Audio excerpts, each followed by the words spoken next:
Stage. And here's the picture. I wish I was as handsome as him, but I'm not.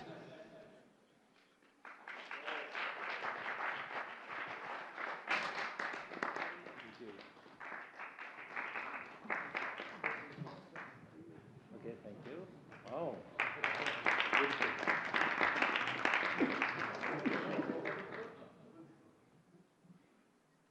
Remember that day. Thank you very much, everybody. Appreciate it. I'm delighted to welcome Japanese Prime Minister Ishiba Shigeru to the White House for the first time. And Prime Minister, it's an honor to have you with us, a great honor. Japan is a great country. Thank you very much. Japan is strong and proud. It's a nation that is home to one of the great civilizations in the history of the world. For nearly 80 years, the American-Japanese people have enjoyed a friendship like few others. We've had a great friendship across the vast ocean, and we found ourselves united by bonds of history, commerce, culture, mutual admiration, and great respect.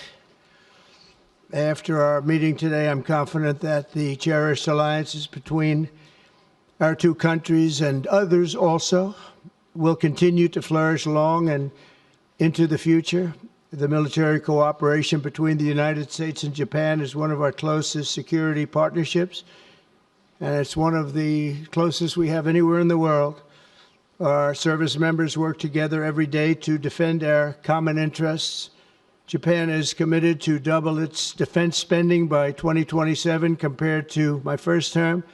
They've invested a lot of money because of my first term. We worked on that very hard with Shinzo, you know, the great Shinzo Abe. And we look forward to seeing even more so. Shinzo and I worked very, very long and hard, and those numbers are very reflective after my first term. And now they're going up very substantially based on our conversations today. In addition to being vital for our shared security, Japan is one of the top purchasers of U.S. military exports and equipment. And I'm pleased to say that this week my administration approved nearly $1 billion in foreign military sales to Tokyo. The United States is totally committed to the security of Japan. We will extend the full strength of American deterrence capabilities in defense of our friend and ally, 100%. In the years to come, the Prime Minister and I will be working closely together to maintain peace and security, and I also say peace through strength, and all over the Indo-Pacific. And to that end, we also remain committed to the effort I began in my first term to ensure safety and stability on the Korean Peninsula. Prime Minister Ishiba and I spoke long and hard about a vital economic relationship between our two countries and the continuance of that relationship. The United States and Japan trade over $300 billion in goods and services each year. Japan has invested nearly $800 billion, and that's going to go up very, very substantially in the coming months, more than any other country. And they're going to have some competition. We have a lot of people coming in and investing in the United States. I think the feeling throughout the world has never been stronger about this country.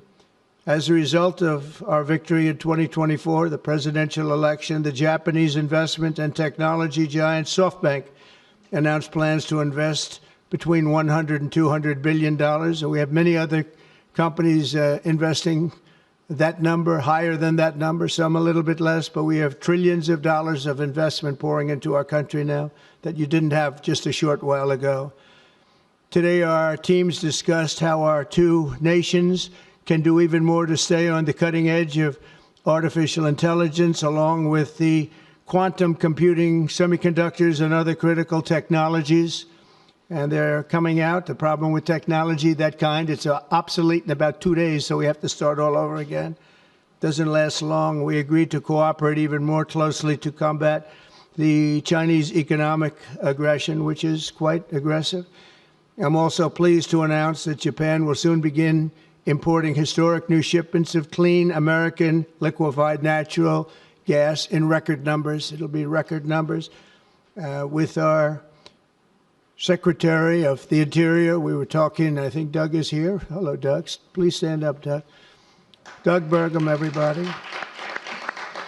We're talking about the pipeline in Alaska, which is the closest point of major oil and gas to Japan by far, less than half the distance of any other location. We're talking about a joint venture of some type between Japan and us, having to do with Alaska oil and gas, and that's very exciting. They're very excited about it, so are we.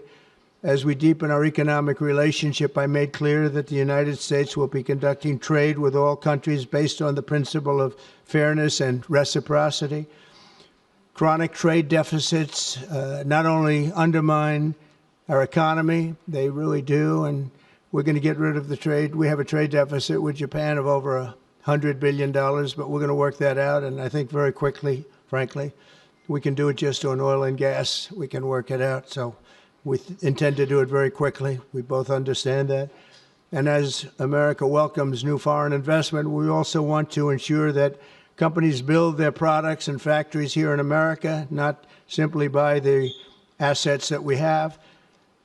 And Japan is going to be opening up auto plants. New auto plants are being built currently as we speak. They've just been started. Toyota is one, and Nissan's going to be doing something very exciting about U.S. Steel. They'll be looking at an investment rather than a purchase. We didn't like the idea. U.S. Steel is a very important company to us. It was the greatest company in the world for 15 years, many years ago, 80 years ago. And we didn't want to see that leave. And it wouldn't actually leave, but the concept, psychologically not good. So they've agreed to invest heavily in U.S. Steel as opposed to own it.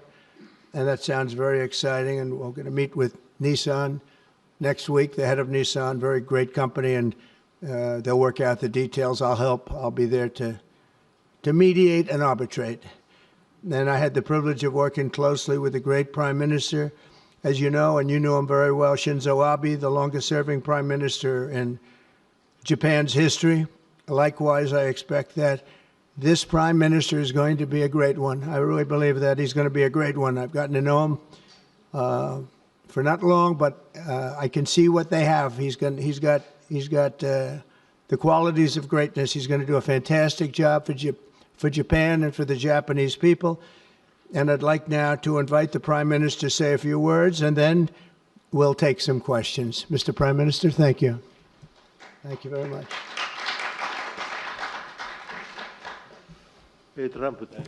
Mr. President Trump, I would like to sincerely thank you for inviting me to the White House today, immediately following your inauguration.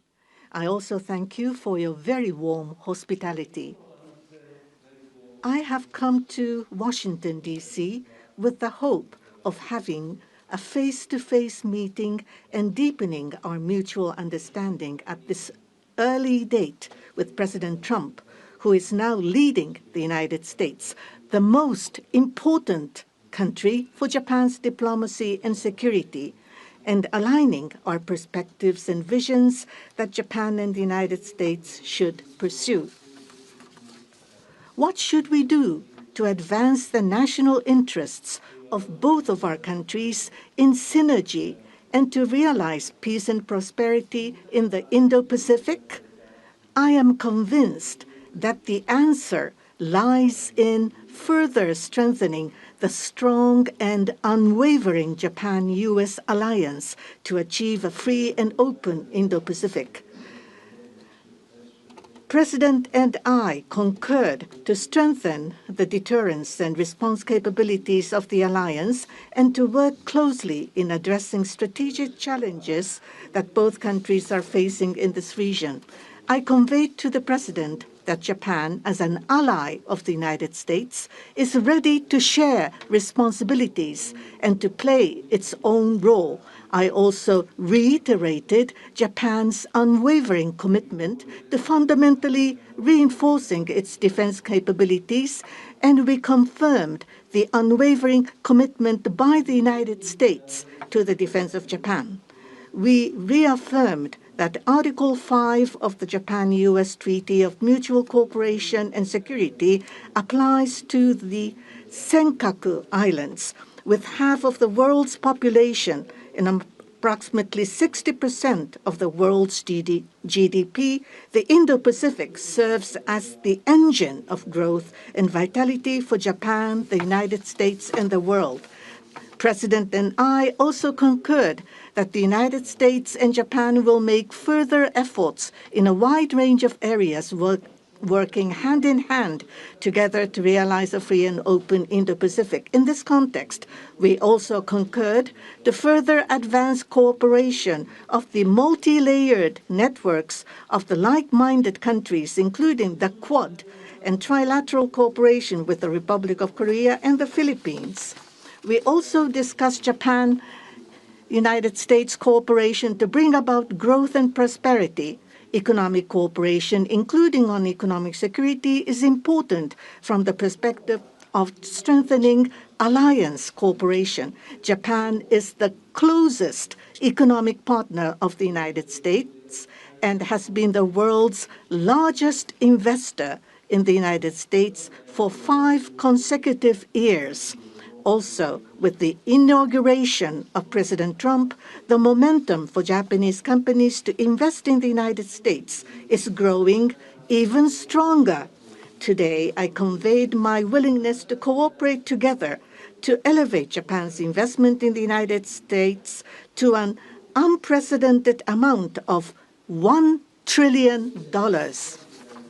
President Trump and myself also concurred to elevate the Japan-U.S. partnership to an even higher level through improving business environment and increasing bilateral investment and employment, strengthening each other's industries, leading the world in developing advanced technologies such as AI and leading-edge semiconductors, and strongly promoting efforts to harness the energy of the growing market in the Indo-Pacific region.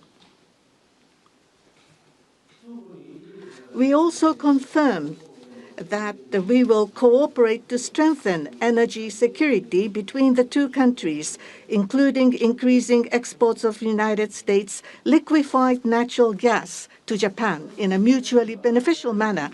Regarding foreign exchange, as in the first Trump administration, close discussions will continue between Japanese and the U.S. finance ministers who are experts in this field. We also held candid discussions on challenges the Indo-Pacific region is facing.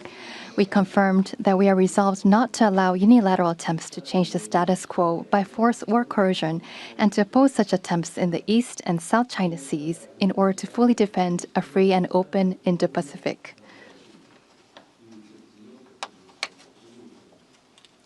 We also reiterated the importance of peace and stability across the Taiwan Strait. Regarding North Korea, we affirmed the need to address its nuclear and missile program, which poses a serious threat to Japan, the U.S., and beyond, and that Japan and the U.S. will work together toward the complete denuclearization of North Korea. As the abductees and their families continue to age, I conveyed my strong sense of urgency and determination directly to President Trump, and gained his renewed strong support for the immediate resolution of the abductions issue.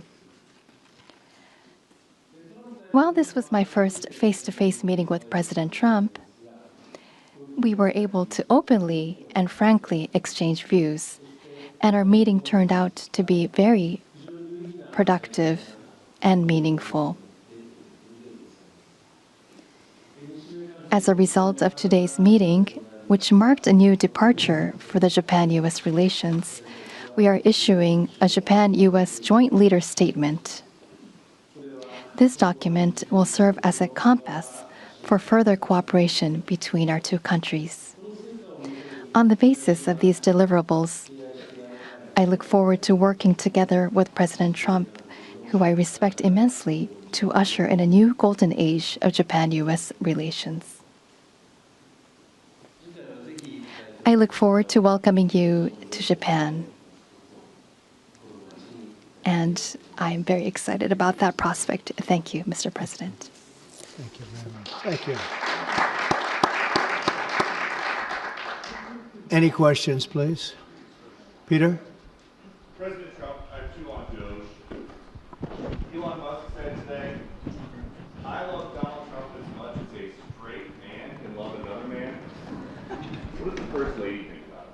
Oh, I think she'll be okay with it somehow. So, Democratic lawmakers are really upset that Doge engineers have access to these Treasury payment systems. The Senate Intel Defense wrote a letter to Susie Wiles. They're saying that these systems are used to disperse trillions of dollars each year and contain everyday Americans' personal information like social security numbers, home addresses, bank accounts. Why does Doge need all of that?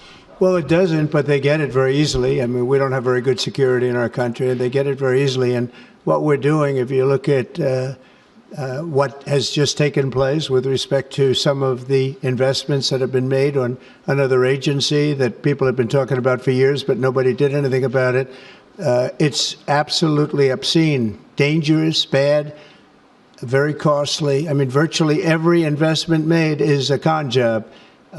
There's nothing of value to anybody unless there's a kickback scheme going on, which is possible. And we're going to be doing more and more of that. We're going to be looking at Department of Education. We're going to be looking at even our military. We're going to be looking at tremendous amounts of money, Peter, being spent on things that bear no relationship to anything and have no value. We're talking about trillions of dollars. It will be, in the end, trillions of dollars being absolutely wasted, and perhaps illegally. I would say certainly in many cases illegally, but perhaps illegally overall. And I'm very proud of the job that this group of young people, generally young people, but very smart people, they're doing. They're doing it at my insistence. It would be a lot easier not to do it, but we have to take some of these things apart to find the corruption. And we found tremendous corruption. You mentioned the Department of Education. What did you think when you saw Democratic lawmakers trying to get into the Department of Education earlier today? Oh, I see the same ones. I see Maxine Waters, a lowlife. I see, all these people. They don't love our country. They don't love our country. We want great education. So they rank 40 countries in education. We're ranked dead last. But the good news is we're number one in one category. You know what that is? Cost per pupil. We spend more per pupil than any other country in the world. You look at Norway, Denmark, Sweden, various countries all up and down, Finland, China does very well in education. And then you look at us. We spend much more money than they do per pupil or any other way, but we spend much more money than they do, and yet we're ranked this year, Biden's last year, congratulations, Joe, we're ranked dead last. So what I want to see is education. Number one, I like choice. We all like choice. But beyond choice, long beyond choice, I want to see it go back to the states where great states that do so well have no debt. They're operated brilliantly. They'll be as good as Norway or Denmark or Sweden or any of the other highly ranked countries. They'll be, you probably have 35 to 38 states will be right at the top. And the rest will come along. They'll have to come along competitively. And by the way, we'll be spending a lot less money. And we'll have great education. As part of this Doge cost-cutting effort, one of the Doge engineers was fired for some inappropriate posts. The vice president says, bring him back. What do you say? Well, I don't know about the particular thing, but if the vice president said that, did you say that? I'm with the vice president. Thank you, Peter. Yeah, go ahead, please. Yes, red dress. Thank you so much, Mr. President. Just how strong do you want Japan's military to be? And do you specifically hope that their increased military spending will deter China and North Korea? What did you talk about that today? Well, I want our military to be the strongest. I also don't mind spending so much money on the military because we build it here. It's made in the USA, all made in the USA. We have, I rebuilt our military during my first term. Did a great job. We left some of it behind in Afghanistan, stupidly. There was no reason for that, but it was still, as much as it was billions and billions of dollars, but it was a small part of it. But we're going to have the strongest military by far.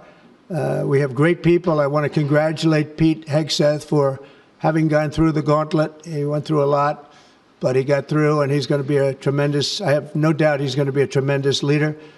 And other of the leaders sitting here, they're in their own fields. We're going to do something very, very, very great, and we expect great things. But I expect the strongest military by far in the world, far stronger than China, far stronger than anybody, and that's the way it is. Thank you very much. President, would you like to ask a question, please? Go ahead.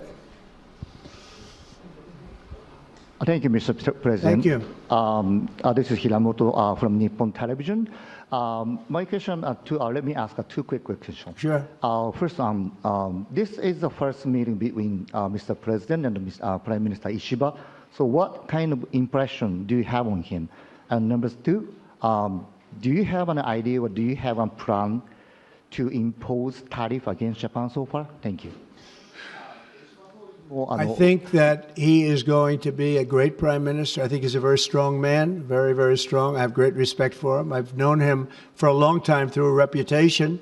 Shinzo Abe thought the world of him, and I think he's going to do a fantastic job as prime minister. A very strong person.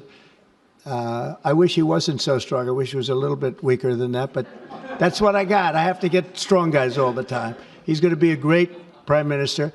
I also, in terms of tariffs, I mean, we're going to have tariffs, mostly reciprocal tariffs, where we go with, and I'm going to be probably meeting on that Monday or Tuesday, have an announcement, probably a news conference, but probably reciprocal tariffs where a country pays so much or charges us so much, and we do the same. So very reciprocal, because I think that's the only fair way to do it. That way, nobody's hurt.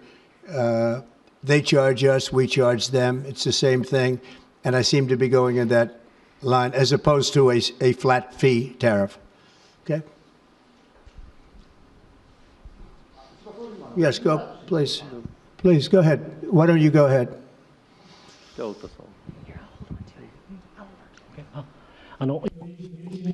This is Ota from Yomiuri Shimbun newspaper.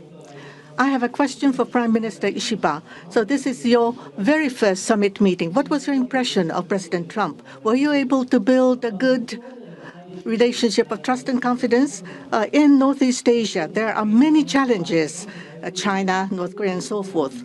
And with President Trump, what did you appeal to him, and what kind of understanding were you able to obtain? On the economic field, there is the acquisition of U.S. Steel, by Nippon Steel, and there are expansion of import of LNG. What were the communication discussion did you have with President Trump?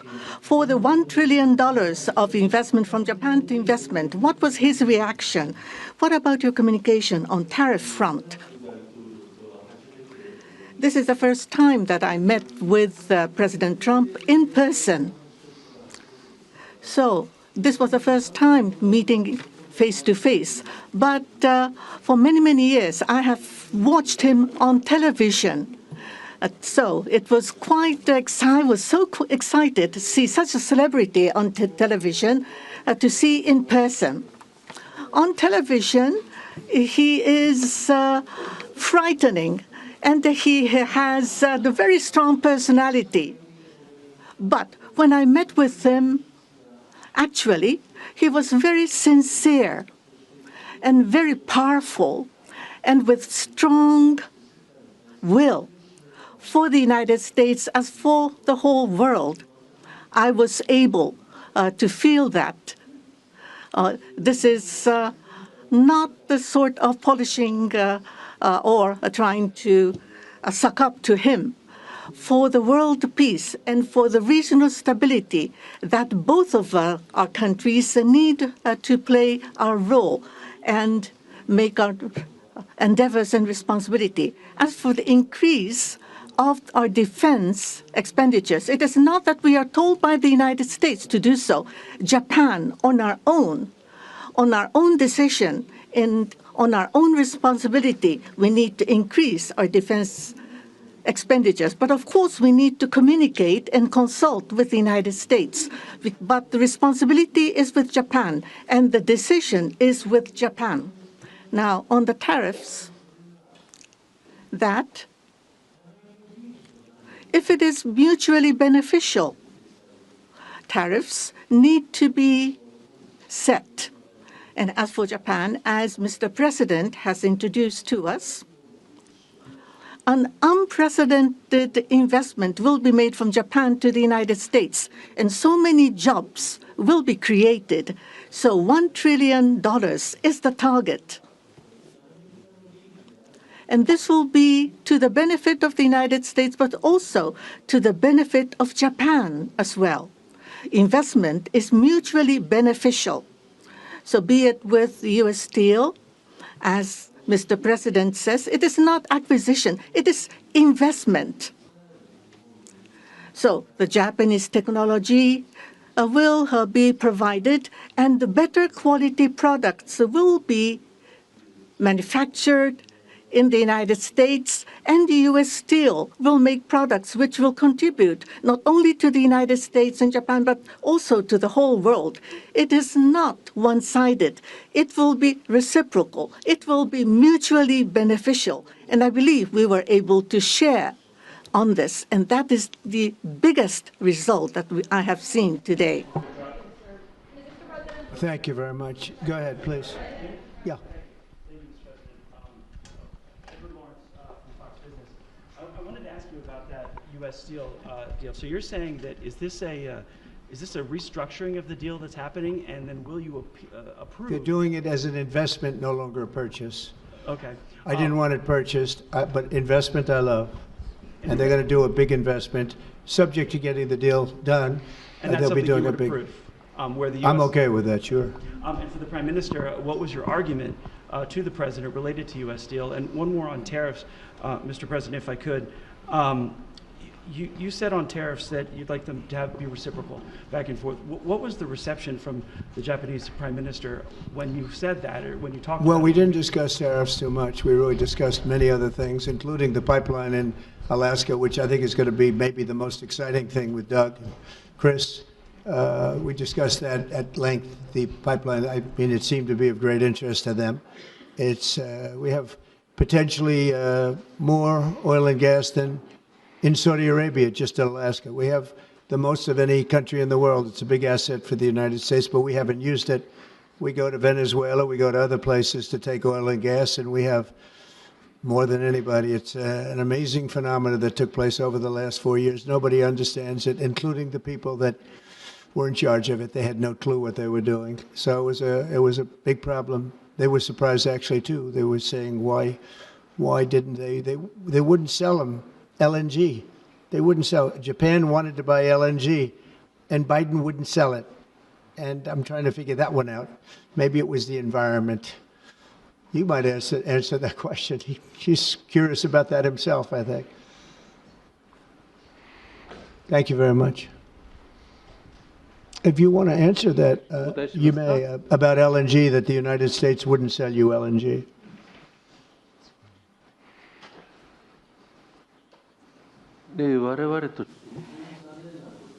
That was a really unfortunate thing, but the current administration, the previous administration was not allowing the LNG to be exported to us.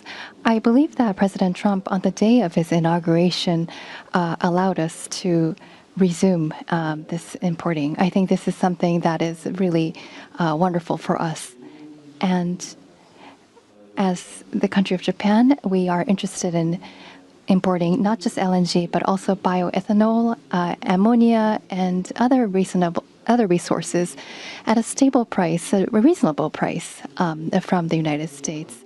And we also want to improve the trade deficit that the U.S. has towards Japan. So if we are able to buy those at a stable and reasonable price, I think it would be a wonderful situation. And for that, I am very appreciative to President Trump. And we also look forward to LNG and hope that it's a success. I want to just say that on the ethanol, Iowa is going to be very happy. All of the Nebraska, all of our farm states are going to be very happy. They want ethanol, and we'll be able to provide it. So our farmers, who I like and they like me, I think they're going to be very, very happy. We've opened the sale of LNG immediately. Actually, we did it a few days ago. And China, right now, not only China, everybody wants to buy it. We have more than anybody, and they're all buying it. But Japan in particular, we're very happy that they're going to start immediately. And we can supply it to the world, but we're supplying it to Japan, and they can always be right up in the front of the line. Yeah, go ahead, please. Go ahead. Thank you so much. Mr. Prime Minister, I have a question for you as well, but Mr. President, I'll start with you. Well, quickly to follow up on what Peter was asking, have you directed Elon Musk to review Pentagon spending, given it's the biggest discretionary spending Yes, in I the have federal budget? Pentagon, education, just about everything. We're going to go through everything, just as it was so bad with what we just went through with this horrible situation we just went through. And I guess 97% of the people have been dismissed. It was very, very unfortunate. You're not going to find anything like that, but you're going to find a lot. And I've instructed him to go check out education, to check out the Pentagon, which is the military. And, sadly, you'll find some things that are pretty bad. But I don't think proportionally you're going to see anything like we just saw. FBI has turned over a list to the Justice Department of the FBI agents who worked on the January 6 rioters cases. Are you planning to fire the FBI agents who worked on those investigations? No, but I'll fire some of them because some of them were corrupt. I have no doubt about that. I got to know a lot about that business, that world. I got to know a lot about that world, and we had some corrupt agents, and those people are gone, or they will be gone, and it'll be done quickly and very surgically. Did you have a question for the Prime Minister? Talk up. Are those the ones who worked on the January 6th? I don't know. I know we have some that are very corrupt and we don't like it. We're going to bring back the reputation of the FBI. Kash Patel is going to do a great job. And we're going to bring back the reputation of the FBI, which has been hurt very badly. It's been devastated over the last 4 years. You have just been meeting for the first time with President Trump. The last administration famously did not have hardly any, if at all, contact with North Korea. President Trump certainly did the last time he was in office. Would you like to see him resume that contact and also that in-person meeting that he had with the North Korean leader, Kim Jong-un?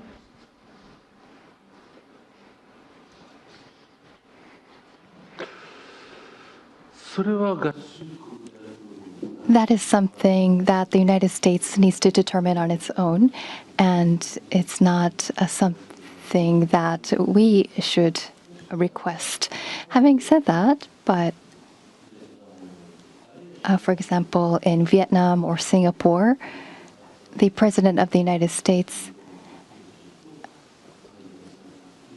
President Trump, was able to meet with Kim Jong-un. I think that's a very positive development.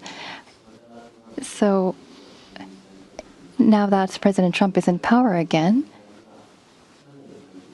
if we are able to move towards resolving issues with the North Korea, I think it would be great. And of course, for us, that includes not only denuclearization, but also resolving the abductee issue.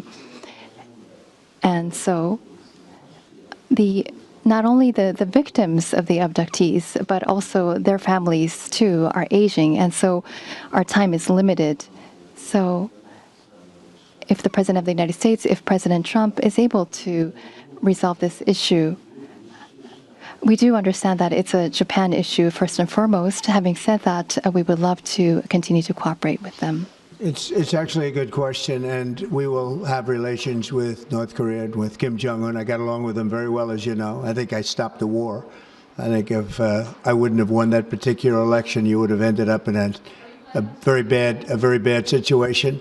But I did, and we had a good relationship, and I think it's a very big asset for everybody that I do get along with him. I get along with him, he gets along with me, and that's a good thing, not a bad thing. And I can tell you that Japan likes the idea because their relationship is not very good with him.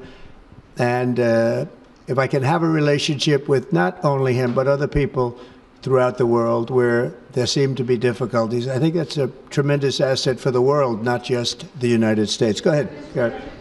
I have a question for you and for the Prime Minister as well.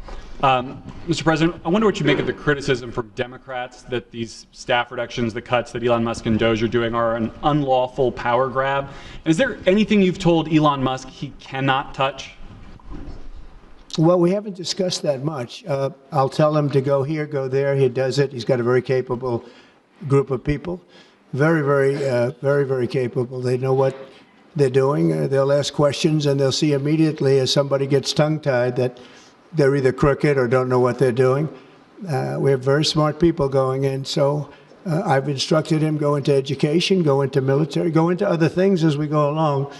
And they're finding massive amounts of fraud, abuse, waste, all of these things. So, but I will pick out a target and I say go in. There could be areas that we won't, but I think everything's fertile. You know, we're a government. We have to be open. And as an open government, I don't know, I guess you could say maybe some high intelligence or something. And I'll do that myself if I have to. But generally speaking, I'll just say go. But he will be looking at education pretty quickly, and he will be looking at military too. You know, the bulk of federal spending is Social Security, Medicare, programs like that. Would you like to see him look at those programs as well? Well, they don't really have to be looked at by him. They can be looked at by us. Social Security will not be touched. It'll only be strengthened. We have illegal immigrants on Social Security, and we're going to find out who they are and take them out. We have illegal immigrants in other Medicare. We found a lot of bad people, a lot of people that shouldn't be on, that were put on through California. A lot of them come out of California. We're not going to stand for that. So we're going to strengthen our Social Security, et cetera. We're not going to touch it other than to make it stronger. But we have people that shouldn't be on, and those people we have to weed out. Most of them, or many of them so far, have been illegal immigrants. They shouldn't even be in the country. Do you have a question for the Prime Minister? I do. Mr. Prime Minister, the President's affinity for tariffs is well known. If the U.S. places tariffs on Japanese imports, would Japan retaliate?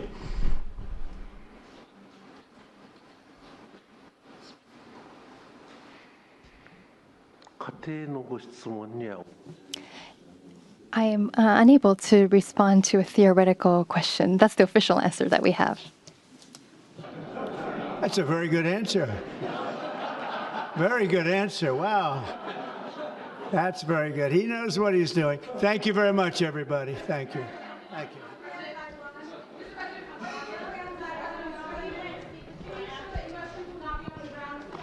Thank you, everybody.